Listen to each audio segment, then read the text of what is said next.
निर्देशनों में आपने अपनी महत्वपूर्ण भूमिका निभाई है। आपके निर्देशन में लगभग छह राष्ट्रीय सेमिनार, संगोष्ठी और अधिवेशन आयोजित हो चुके हैं। आप राष्ट्रीय अंतर्राष्ट्रीय पत्रिकाओं के एडिटोरियल बोर्ड के सक्रिय सदस्य हैं। ये हम सबका सौभाग्य है कि आप हमारे बीच हैं। डॉक्टर मनीष कुमार मिश्रा, प्लीज आए और अपने आप को अनम्यूट करके अपनी बात रखें। आपका हार्दिक अभिनंदन। आप सभी को प्रणाम। मेरी आवाज आप लोगों तक पहुंच रही है? जी जी जी जी। मेरे जितने भी आदृत गुरुवर हैं, प्रास्ताविकी से लेके आदरणीय श्याम सुंदर पांडे सर के वक्तव्य तक, कहानी, निबंध, उपन्यास, कविता, इन सारी विधाओं की चिंता और इन सारी विधाओं में राष्ट्रीय चेतना के तमाम पक्षों को हम लोगों ने बड़े विस्तार से सुना। और मैं इसी कश्मकश में था कि आगे की बात बढ़ाने के लिए मेरे पास क्या बचता है। तो मैंने सोचा कि मैं अपनी बात का जो दायरा है वो भाषा के चेतना और क्षेत्रीय अस्मिताओं के परिप्रेक्ष्य में हिंदी भाषा से जुड़ी राजनीति और उसकी राष्ट्रीय चेतना के बारे में रखना चाहूंगा, क्योंकि इस पक्ष को लेकर अभी तक हम लोगों ने बात नहीं की, जबकि बात बहुत महत्वपूर्ण है। इसका सूत्र मैं प्रास्ताविकी में आदरणीय शीतला प्रसाद दुबे सर ने जब बताया कि चेतना, राष्ट्रीय चेतना की जब आप बात करते हैं तो वो चेतना किसी क्षेत्र विशेष की भाषा, बोली, खान पान, वहां के पशु पक्षी, उन सारे के बीच में एक समग्रता के साथ उनको जानने समझने को लेकर होती है। तो इसी चीज को बहुत संक्षेप में अगर मुझे कहना हो तो मैं ये कहूंगा कि सांस्कृतिक चेतना ही दरअसल राष्ट्रीय चेतना है। और वो राष्ट्र जिसकी संकल्पना हमको अंग्रेजों ने दी 1947 के बाद विभाजन की त्रासदी के साथ, और देश और राष्ट्र को जिस तरह से हम कनिष्का डायनेस्टी से, मतलब अगर 9वीं 10वीं शताब्दी से भी मैं बात करूं तो वहां से 1947 तक की पूरी यात्रा एक राष्ट्र के रूप में हमारी यात्रा भौगोलिक दृष्टि से कम लगातार सिकुड़ते जाने की यात्रा रही है। और ये जो सिकुड़न है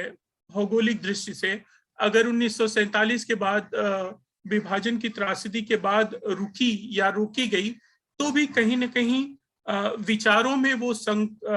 संकीर्णता लगातार बनी रही, वो सिकुड़न लगातार बनी रही है, जिसकी चिंता भाषाओं की राजनीति को लेकर समय समय पर सामने आती रही।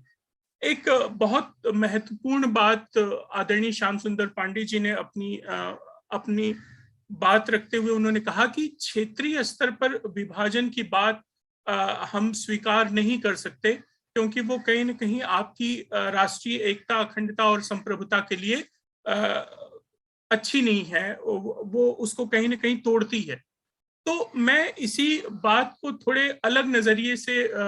इस तरह समझता हूं कि क्षेत्रीय स्तर पर विभाजन की बात तो निश्चित तौर पे आप न माने, लेकिन भारत जैसे राष्ट्र में जिसकी आत्मा ही बहुवचनात्मक है, जहां पे एक वचन में आप कोई चीज सोच ही नहीं सकते, जैसे भारत की अगर राष्ट्रीय चेतना की बात आप करेंगे तो जैसे मैं अपने ही शब्दों में कहूं कि फिर यहाँ की सांस्कृतिक चेतना की बात हमको करनी पड़ेगी। और जब आप भारत की सांस्कृतिक चेतना की बात करेंगे तो आप एक वचन में नहीं सोच सकते, आपको उन तमाम संस्कृतियों, उन तमाम प्रदेशों, उन तमाम क्षेत्रीय अस्मिताओं के बारे में सोचना ही होगा, उनको साथ लेकर चलना होगा। तो कहीं न कहीं एक गलती चिंतन की या सोच की जरूर रही है कि हमारे यहाँ भाषा की राजनीति के संदर्भ में जब भी क्षेत्रीय अस्मिता की बात हुई, धर्म की बात हुई, धर्म से जुड़े लोगों की बात हुई, तो हमने इस तरह की बातों को राष्ट्र के लिए खतरा मान लिया, जो कि एक लोकतांत्रिक मूल्यों वाले देश के लिए शायद अच्छा नहीं था। भाषा की राजनीति के संदर्भ में बयान हमेशा ऐसे दिए जाते हैं कि जैसे ये बयान कभी सकारात्मक राजनीति का हिस्सा ही ना हो। अगर आप तमिल की बात कर दें, तेलुगु की बात कर दें, मराठी की बात कर दें, बांग्ला की बात कर दें, तो आप इसे राष्ट्रीय खतरा मान लेते हैं। ये उचित नहीं है, क्योंकि इस तरह की बातें भी सकारात्मक हैं। अपनी अपनी जमीन, अपने अपने लोग, अपनी अपनी माटी की चिंता अगर ये अलग अलग संस्कृतियां, अलग अलग प्रदेश कर रहे हैं, तो इनको लेके इतनी नकारात्मकता या इनको देखने का जो दृष्टिकोण है वो इतना नकारात्मक अगर लोकतांत्रिक मूल्यों वाले देश में रहेगा, तो इन तमाम भाषाओं और संस्कृतियों के बीच से हिंदी जैसी भाषा का जो प्राण तत्व है वो कहीं ना कहीं खतरे में पड़ जाएगा। उनके बीच आपसदारी घटेगी, विवाद बढ़ेंगे और संकट का मूल कारण वो होगा। जबकि अगर हम लोग सामंजस्य की बात करें, अलग अलग ध्रुवों को साथ में लाने की बात करें, विरोधों के सामंजस्य की बात करें, तो शायद वो इस देश की प्रकृति के हिसाब से और इस देश की संरचना के हिसाब से ज्यादा महत्वपूर्ण होगा, ज्यादा कारगर होगा और राष्ट्र को संबल देने वाली चीजें होंगी। तो हमको भाषा को लेके चिंतन की और सोच के नजरियों को बदलने की जरूरत है। दूसरी एक महत्वपूर्ण चीज ये भी है कि जब भाषा संबंधी राजनीति की हम बात करते हैं, तो हमें उसमें कम्युनिटी थियरी को भी ध्यान में रखना होगा कि कोई राजनीतिक मंच से जो विरोध होते हैं, जो नारे दिए जाते हैं, वो उस समाज या जात या समुदाय का नारा नहीं है, वो उनके बीच से होने वाला विरोध नहीं है। तो दोनों के बीच में एक पारदर्शिता के साथ दोनों के बीच के अंतर को भी हमको समझना पड़ेगा। भाषा, धर्म और क्षेत्र को लेकर समय समय पर जो राजनीतिक मांग उठती है, वो कितनी राजनीतिक है और वो कितनी वहां के आम लोगों से जुड़ी हुई है, इनके बीच के अंतर को भी अगर हम नहीं समझेंगे तो शायद इस देश में भाषाई अस्मिताओं को लेकर जो झगड़े हैं, हम उनको कभी भी सुलझा नहीं पाएंगे। इसको लेके समय समय पे तमाम तरह के आंदोलन हुए, दक्षिण भाषी राज्यों में हुआ, जिसे हम हिंदी विरोध के आंदोलन के रूप में भी जानते हैं। और अब तो ये विरोध के स्वर हमारी अपनी हिंदी पट्टी से शुरू हो गए हैं, कभी वो भोजपुरी के नाम पे, कभी वो राजस्थानी के नाम पे। तो हमको ये भी सोचना पड़ेगा कि इन विरोधों के स्वर के बीच में क्या सिर्फ ये कह देने से कि तमाम जो बोलियां हैं वो भाषा हो जाना चाहती हैं, या ये वो बोलियां हैं जो छोटे छोटे रुमाल की तरह हैं, जिनको एक करके हमने अपनी बहुरंगी हिंदी की पगड़ी बनाई है। तो अगर इस तरह की मांग भोजपुरी और राजस्थानी जैसी भाषाओं से जो हो रहा है वो हिंदी की पगड़ी उछालने जैसी बात है, तो मुझे लगता है कि फिर वही बात कि हम सकारात्मक रूप से इनके विरोधों को नहीं देख रहे हैं, अंतर और बढ़ता जाएगा और उनके सामंजस्य की स्थितियों को हम नहीं समझ पाएंगे। तो मूल और मुख्य बात यह है जो मैं आप लोगों के समक्ष रखना चाहता हूं कि भाषा की राजनीति के संबंध में, कि हिंदी की पक्षधरता में ही व्यापक दोष है। हम जिस तरह से हिंदी के पक्ष में खड़े होते हैं भाषा के रूप में, मुझे लगता है कि वो एक व्यापक स्तर पे बड़ा ही दोषपूर्ण है। आजादी के बाद भाषाई आधार पर राज्यों के निर्धारण के बाद भी अगर कोई देश क्षेत्रीय भाषाओं के वर्चस्व को नहीं समझ पा रहा है, तो निश्चित ही यह विचार उसे निष्पक्षता से आकलन करने नहीं देगा कि इस देश की वास्तविक स्थिति क्या है। जिस देश की संरचना बहुवचनात्मक है, ऐसी संरचना के बीच अगर किसी एक भाषा को व्यापक स्तर पर स्वीकार्यता दिलानी है, वह इन तमाम भारतीय भाषाओं के बीच अगर वह भाषा समन्वय और आदान प्रदान की व्यापक श्रृंखला का हिस्सा नहीं होगी, तो शायद ये सपना जो राष्ट्रभाषा के रूप में हम देख रहे हैं, वो सपना कहीं इन्हीं झगड़ों के बीच में उलझकर न रह जाए। आचार्य मिश्र जी हमेशा कहते थे कि हिंदी जो है भाव भाषा है। तो भाव भाषा अर्थात ये किसी क्षेत्र की भाषा नहीं है। तो वो जो भाव भाषा है वो किन भावों की बात करते हैं, तो निश्चित तौर पे वो भाव आपस में एकता की बात करते हैं, सामंजस्य की बात करते हैं, आदान प्रदान की बात करते हैं। अगर इस भाव को ही आप नष्ट कर देंगे तो राष्ट्रभाषा का ताज जो आप और हम लगातार हिंदी के सर पर देखना चाह रहे हैं, उनका रास्ता इन्हीं तमाम भारतीय भाषाओं के बीच समन्वय के रूप से ही जा सकता है। इनके साथ विरोध और संघर्ष की स्थितियों में वो चीज कहीं टूटने और बिखरने के कगार पर आ जाएगी। इस चीज को हमको समझना होगा। हिंदी दिवस और विश्व हिंदी दिवस पे एक चीज और अक्सर दिखाई पड़ती है कि जिसे आंकड़ों की बाजीगरी भी आप कह लें कि खाड़ी देशों या भारत के बाहर भी जहां पे हिंदी भाषी अधिक हैं, अगर उनके द्वारा बोली जाने वाली भाषा को हिंदी एक राष्ट्र के रूप में देश में बोली जाने वाली भाषा के साथ जोड़ दें तो हम ये पाते हैं कि हिंदी जो है मंदारिन को कहीं पीछे छोड़कर विश्व में सबसे अधिक बोली जाने वाली भाषा बन जाती है। लेकिन इस तरह की बातें करते हुए कि विश्व के कितने देशों में हिंदी पढ़ाई जा रही है या कितने ज्यादा लोग हिंदी बोल रहे हैं, हम दरअसल साबित क्या करना चाहते हैं? हम ये इन चीजों से ये बिल्कुल नहीं स्पष्ट होता कि इससे जो है हिंदी अगर दुनिया में सबसे ज्यादा बोली जा रही है तो हिंदी दुनिया में वर्चस्व और प्रभाव की भाषा बन गई है, हिंदी रोजगार की भाषा बन गई है। ये कभी भी इन आंकड़ों से साबित नहीं होता, बल्कि एक तरह की खुशफहमी हम लोग जरूर पालते हैं, लेकिन वो वास्तविक धरातल पर उस भाषा को प्रभाव नहीं दे पाते। तमिल जैसी भाषाएं, तमिल के नाम पे जो हिंदी का विरोध हुआ, उसका एक दूसरा तरीका आप ये भी समझें कि तमिल जैसी प्राचीन भाषा और एक तरह से समृद्ध भाषा, सांस्कृतिक रूप से समृद्ध भाषा, अगर उसे अपनी तुलना करवानी ही होगी तो वो एक बार संस्कृत से तो करवा लेगी, वो हिंदी जैसी नई भाषा से क्यों करवाएगी? तो कहीं ना कहीं जब हम भाषाओं के गौरव की बात करें तो हमें इन तमाम व्यवहारिक पक्षों को भी देखना पड़ेगा। खुद हिंदी पट्टी में हिंदी की जो सहायक भाषाएं हैं, आज उनके जो तेवर कड़े हैं, और जैसा मैंने कहा कि भोजपुरी और राजस्थानी एक तरह से इसमें लीड लिए हुए हैं, उन तमाम भाषाओं की इच्छाएं क्या हैं, इस विरोध का क्या कारण है, उसको हमें ईमानदारी से समझने की जरूरत है। अंग्रेजी को दूसरा, हिंदी के पक्ष में जब भी बातें होती हैं तो एक बात तो ये होती है कि अंग्रेजी का विरोध, जबकि संवैधानिक दृष्टि से आप देखें, अंग्रेजी को भारतीय संविधान के 343(1) के तहत आधिकारिक भाषा के रूप में हमने स्वीकार किया, और ये इसकी संवैधानिक स्थिति है।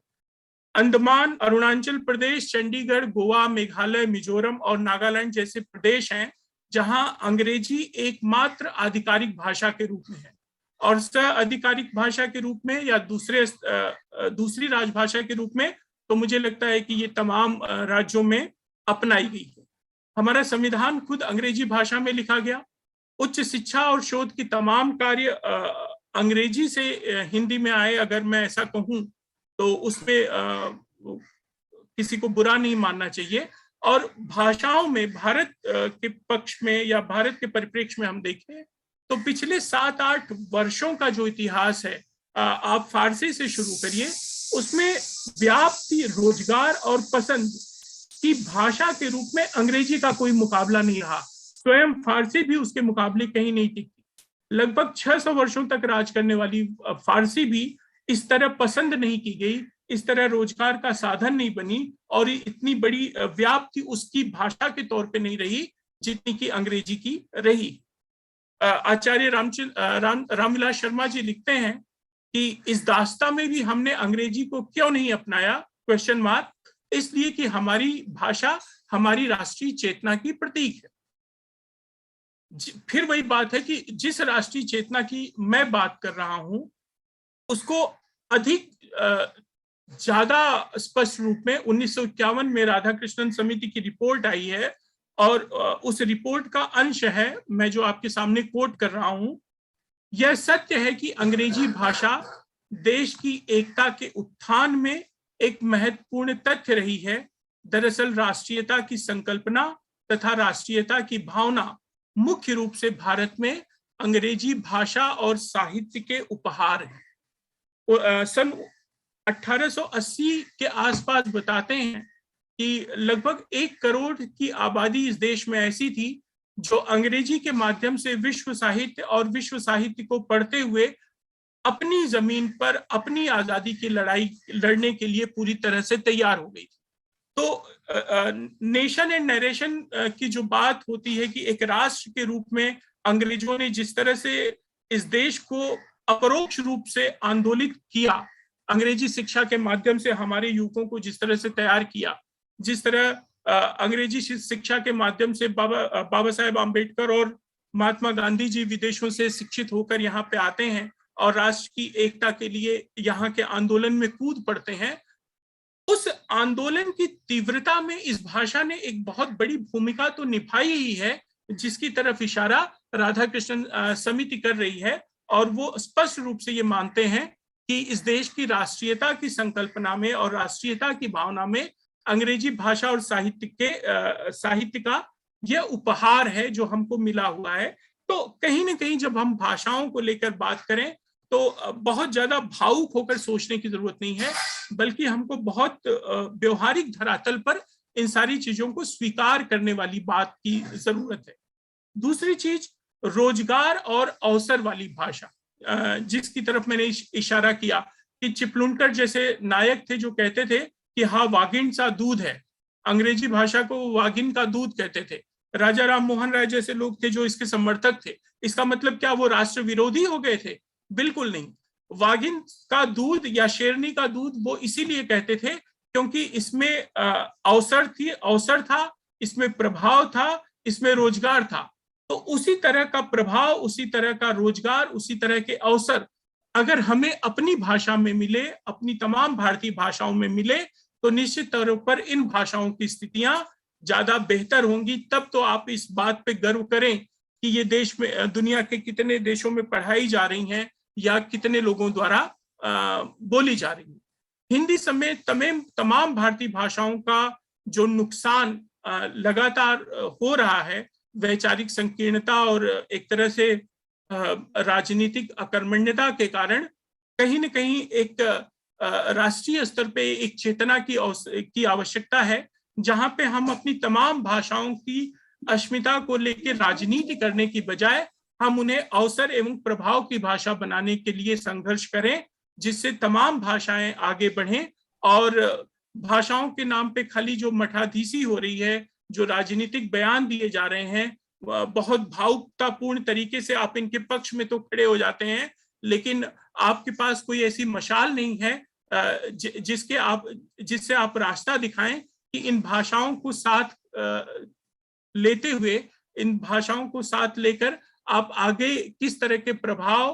किस तरह के अवसर के साथ आप आगे निकलेंगे, उसका कोई रोड मैप हमारे पास नहीं है, सिवाय कि हम एक भाषा को दूसरी भाषा की विपन्नता का कारण समझें। आज भी मतलब आजादी का अमृत महोत्सव है और आज भी आंकड़े बता रहे हैं कि देश भर में जो केंद्रीय विद्यालय हैं उसमें हिंदी और सामाजिक अध्ययन को छोड़कर बाकी सभी विषय अंग्रेजी माध्यम से पढ़ाए जाते हैं। तो ये जो सच्चाई है, ये जो परिदृश्य है, ये जो पिक्चर है, इस पिक्चर को बदलने की जरूरत है। तभी वो जो छविकरण है भाषा के नाम पे या राष्ट्र के नाम पे, जो कैनोनाइजेशन हम लोग करना चाह रहे हैं, वो स्थितियां बदलेंगी। और एक ढांचागत विकास हमको इसके लिए भाषा के लिए करना पड़ेगा। जैसे मैं बार बार अंग्रेजी का जिक्र कर रहा हूं कि लगभग 1603 में जब ईस्ट इंडिया कंपनी यहाँ काम करना शुरू कर रही है, 1603 से लेकर लगभग 1870 तक,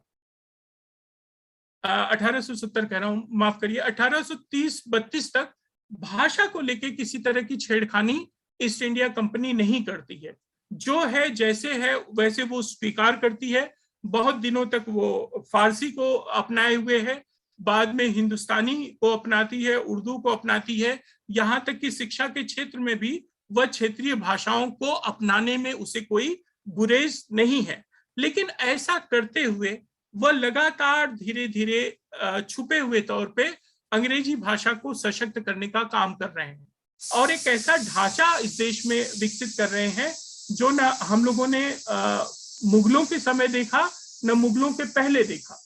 वो उस पूरे ढांचे में एक नई व्यवस्था कायम हो रही थी। उसमें अनुवादक आ रहे थे, उसमें द्विभाषी आ रहे थे, उसमें मुंशी आ रहे थे, उसमें डाक कर्मी, सिपाही, वकील, शिक्षक, क्लर्क, रेल कर्मचारी, कारखाने के मजदूर, प्रेस के कारीगर, फोटोग्राफर्स, सिनेमा से जुड़े हुए लोग, संपादक, लेखक, वितरक, दलाल, बैंक कर्मचारी, चिकित्सक, ये सारे लोगों के साथ जो एक नया ढांचा उभर रहा था, वो इस देश के युवा ने पहले कभी नहीं देखा था। और इस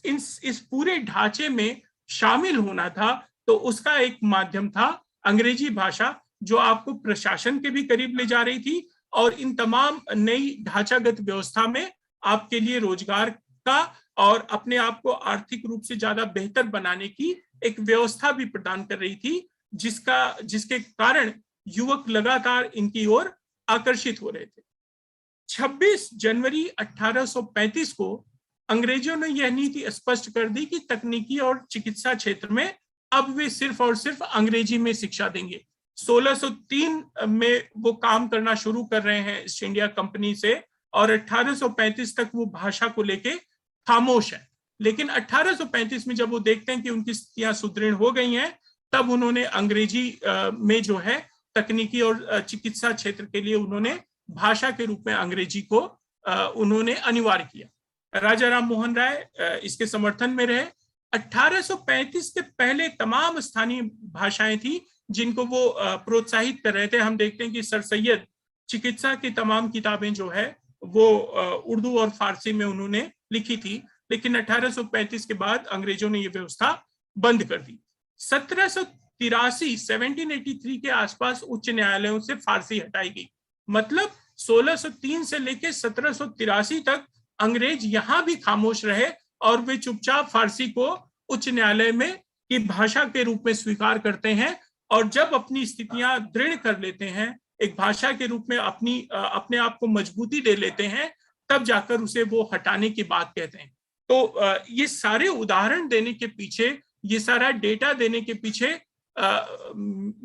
मेरी मंशा यही है कि जब आप भाषा की पकड़ की बात करें, भाषा के विकास की बात करें, तो आप ये देखें कि लगातार उस भाषा को मजबूत करने के लिए हम काम क्या कर रहे हैं। आजादी के इतने सालों बाद भाषा को लेके हम लोगों ने किस तरह के काम किए हैं, दूसरी भारतीय भाषाओं में आदान प्रदान को लेके व्यवहारिक काम कितने हम लोगों ने किए हैं। कहीं ना कहीं वो जो है, मुझे लगता है आजादी का ये अमृत महोत्सव जो है, हमें आत्मावलोकन की भी एक ऐसी स्थिति में डाल रहा है जहां पे हम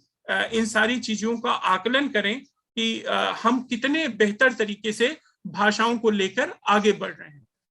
डेटा ये बताता है कि 1882 तक कम से कम इस देश के 60% विद्यालय ऐसे थे जो किसी न किसी रूप में अंग्रेजी की शिक्षा दे रहे थे। और जब मैं 1882 की बात कर रहा हूं, तो ये विभाजन के पूर्व के भारत की बात है, जिसमें पाकिस्तान भी है, बांग्लादेश भी है। ये पूरा जो भौगोलिक परिक्षेत्र आपके सामने है, उसके 60% विद्यालय जो है किसी न किसी रूप में अंग्रेजी भाषा में शिक्षा देने का काम करने लगे थे। तो ये सारी चीजें बताती हैं कि छुपे हुए तौर पे या भाषा को लेके कितनी कर्मठता थी जो अंग्रेज लगातार अंग्रेजी भाषा को विकसित करने में लगाए हुए थे। और उनके एक तरफ हम उनकी कर्मठता देखें और दूसरी तरफ हम ये देखें कि भाषा को लेके लगातार हम जो हैं, हम किस तरह से काम कर रहे हैं। हमारी जो राष्ट्रीय शिक्षा नीति है, तमाम जो शिक्षा की पॉलिसीज अभी तक आजादी के बाद बनी, हम ये तो मानते रहे कि मातृभाषा में जो है कम से कम प्राथमिक शिक्षा होनी चाहिए, और अभी हाल ही में जो राष्ट्रीय शिक्षा नीति घोषित हुई उसमें भी ये एक सकारात्मक पक्ष रहा कि हम लोगों ने ये स्वीकार किया कि प्राथमिक शिक्षा जो है मातृभाषा में हो। लेकिन देखने वाली बात यही होगी कि ईमानदारी से जब उसको लागू करने की बात आती है, तो वहां पे हम ईमानदार कितने होते हैं, क्योंकि ये बातें तो पिछली जो समितियां हैं उसमें भी लगातार होती रही हैं। लेकिन व्यवहारिक धरातल पर हम किसी चोर खाने से कोई दूसरा रास्ता तो नहीं दे देंगे या ठोस रूप से इनको स्वीकार करवाएंगे, इसको लेके निश्चित तौर पे बात होनी चाहिए। भारतीय भाषा और संस्कृत विश्वविद्यालय की एक संकल्पना पिछले दिनों हिंदी विद्वानों के माध्यम से सामने आई कि जिस तरह इस देश में IITs की चयन काम कर रही है, उस तरह भारतीय भाषाओं और भारतीय संस्कृति के विश्वविद्यालयों की एक चयन जो है पूरे देश में बने, जिसमें निश्चित तौर पे अगर आज से भी हम शुरू करेंगे तो कम से कम ये 100-125 साल की प्लानिंग होगी, हजारों लाखों करोड़ों रुपए का इसमें व्यय होगा, लेकिन निश्चित तौर पे 50-60 सालों बाद उसके परिणाम बेहतर दिखने पड़े लगेंगे और कहीं ना कहीं वो भाषाओं के साथ राष्ट्र को जोड़ने की एक महत्वपूर्ण कड़ी साबित होगी। और शायद इस तरह के आदान प्रदान से ही हम राष्ट्र की जो बुनियाद है उसको ज्यादा बेहतर कर पाए। लेकिन जो हम कर रहे हैं वो कितना गलत है, बस मैं एक उदाहरण इस संदर्भ में ये दूंगा कि तमाम प्रदेशों में जिसकी बात आदरणीय श्याम सुंदर जी कर रहे थे, जिसका इशारा उन्होंने दिया कि क्षेत्रीय अस्मिता के नाम पे या प्रादेशिक राजनीति के नाम पे हम लोग ये करते हैं कि अपने लोगों को अवसर देना है, इसलिए हम नौकरियों में डोमिसाइल अनिवार्य कर रहे हैं। मान लीजिए अगर मैं हरियाणा में हूं तो हरियाणा में नौकरी करने के लिए वहां का डोमिसाइल अनिवार्य है, गोवा में नौकरी करने के लिए गोवा का डोमिसाइल अनिवार्य है और महाराष्ट्र में नौकरी करने के लिए महाराष्ट्र का डोमिसाइल अनिवार्य है। अब आप मुझे बताएं कि इस तरह के नियम कहां से राष्ट्र को एक सूत्र में पिरोने का काम कर रहे हैं, कहां से वे राष्ट्र की बुनियाद को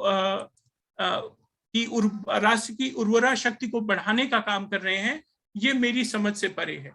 तो एक तरफ तो हम राष्ट्र की बात करेंगे, एक राष्ट्र की बात करेंगे, दूसरी तरफ हम अगर क्षेत्रीयता के नाम पे इस तरह के बिखराव और अलगाव को हवा देंगे तो निश्चित तौर पे भावों को लेके जो हमारा सपना है, वो सपना एकीकरण का जो सपना है, जो छविकरण का सपना है, वो कहीं टूट सा जाएगा और जो हमारे पास बचेगा वो उस तरह से तो सुंदर नहीं हो सकता जिस तरह की सुंदरता की संकल्पना हम लोग इस देश के नागरिक होने के नाते करते हैं। तो क्षेत्रीय अस्मिता, राष्ट्र निष्ठा, राष्ट्र चेतना और भाषा की राजनीति, इसको कुछ एक शब्दों में कहना चाहूं तो मैं इसे कहूंगा कि एक अर्थपूर्ण अस्पष्टता है। मतलब अर्थपूर्ण तो इसलिए है क्योंकि जो हो रहा है उसके होने के कारण को तो हम समझ रहे हैं। राज्यों पे जो दूसरे प्रांतों के लोगों के प्रति जो राजनीति हो रही है, जो बिखराव की स्थितियां आ रही हैं, अपनी भाषा के नाम पे, अपनी नौकरियों के नाम पे हम डोमिसाइल अनिवार्य जैसे नियम जो बना रहे हैं, वो अर्थपूर्ण तो हैं, लेकिन वो अर्थपूर्ण अस्पष्टता इसलिए है क्योंकि जब आप राष्ट्र की बात करेंगे, राष्ट्र की एकता, अखंडता और संप्रभुता की बात करेंगे, तो इस तरह के नियम कहीं भी किसी भी तरह से उस राष्ट्र को परिपूर्ण बनाने में, उस राष्ट्र को एक बनाने में अपना कोई योगदान देते हुए दिखाई नहीं देते। इसलिए हमें जो है एक व्यापक तौर पे और बड़ी ईमानदारी के साथ इन सारी चीजों को लेके चर्चा करने की आवश्यकता भी है, सोचने की भी आवश्यकता है और अपनी प्रकृति को इस तरह से बनाने की जरूरत है जहां पे हम अपने धरातल की जिस तरह की स्थितियां हैं उसमें हम आप सबको समाहित कर सकें। महाराष्ट्र में हम देख रहे हैं साहित्य अकादमी मराठी भी है, हिंदी भी है, सिंधी भी है, गुजराती भी है और इसका कारण वही है क्योंकि चूंकि यहाँ की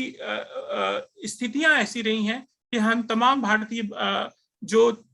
तमाम भाषा भाषी लोग यहाँ पे हैं, हम उनके भाषाओं के विकास के लिए एक अवसर बनाए रखना चाहते हैं। तो राष्ट्रीय स्तर पे भी जब हम सोचें और खास तौर पे जब हम हिंदी को लेकर सोचें तो हिंदी को लेकर सोचने का मतलब यही होना चाहिए कि हम भारतीय भाषाओं को लेकर सोचें। ये भारतीय भाषाएं जितनी समृद्ध होंगी,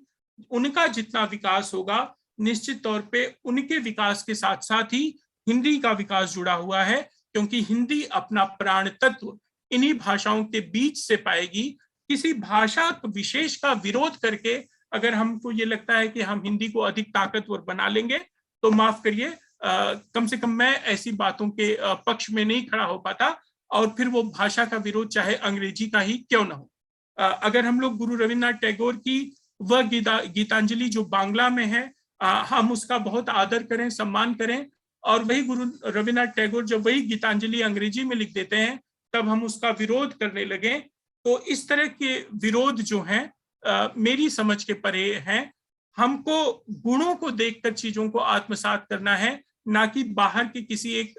रंग को देखकर, बल्कि जो गुण हैं उन गुणों को देख के हमको उनको आपस में जोड़ना है, आपसदारी को बढ़ाना है। तो भाषाओं को लेके ये जो चिंता रही, जैसे कि मैंने शुरू में ही कहा कि राष्ट्रीय चेतना मतलब सांस्कृतिक चेतना, और चेतना ये जो हमारी है उसकी एक अगर साहसिक यात्रा आप करते हैं तो वही आपका जीवन है और वही राष्ट्र का जीवन है। तो राष्ट्र का जीवन जब आप जीते हैं तो आपको एक साहसिक यात्रा करनी ही पड़ेगी, और इस साहसिक यात्रा के लिए ये जो चेतना है, सांस्कृतिक चेतना जो है, उसको आपको आत्मसात करना पड़ेगा। और भारत जैसे राष्ट्र में जब सांस्कृतिक चेतना की बात होती है तो आप एक वचन में न सोचें, हमेशा बहुवचन में सोचें, तो निश्चित तौर पे मुझे लगता है कि उसका परिणाम जो होगा वो ज्यादा सुखद होगा। बाकी साहित्य के जो भी पक्ष रहे, तमाम आदृत गुरुजनों ने उसकी चर्चा कर ली थी। भाषा का एक पक्ष था जो मुझे लगा कि ये छूट रहा है, तो थोड़ी चर्चा इसके ऊपर करनी चाहिए। मैंने भाषा को लेके, भारतीय भाषाओं की राजनीति को लेकर, विशेष तौर पे हिंदी के संदर्भ में अपनी बात यहाँ पे रखी। मुझे इस संगोष्ठी में अवसर देने के लिए आयोजकों का और आप सभी का बहुत बहुत धन्यवाद कि आपने मुझे अवसर दिया और मुझे सुना। बहुत बहुत धन्यवाद।